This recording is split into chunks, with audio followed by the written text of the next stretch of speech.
আসসালামু আলাইকুম বন্ধুরা। বন্ধুরা দেখতে পাচ্ছেন এখানে একটি অনেক বড় আম গাছ রয়েছে। এই আম গাছে কিন্তু প্রচুর পরিমাণে অনেক বড় বড় আম ফলে এবং কি এই আমগুলো কিন্তু আমরা কি করি আহ, খেয়ে থাকি এবং কি কিছুগুলো আম আমরা বাজারে বিক্রি করে কিন্তু হাতে অনেক টাকা আয় করে থাকি। এবং এখানে দেখতে পাচ্ছেন কিন্তু আহ, কচু গাছ রয়েছে। কচুগুলো কিন্তু এখনো ছোট রয়েছে, কিছুদিন পরে এই কচু গাছগুলো অনেক বড় হবে এবং কি এই কচুগুলো কিন্তু আমরা খেয়ে থাকি।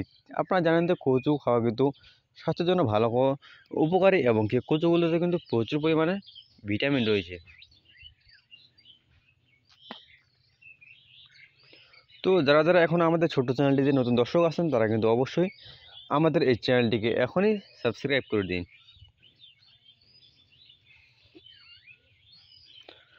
তো বন্ধুরা, আজকের আমাদের ছোট্ট ভিডিওটি এ পর্যন্তই। যদি ভিডিওটি ভালো লেগে থাকে তাহলে আমাদের ভিডিওটি এখনই শেয়ার দিয়ে অন্যদেরকে দেখার সুযোগ করে দিন। তো সবাই ভালো থাকবেন, সুস্থ থাকবেন। ধন্যবাদ।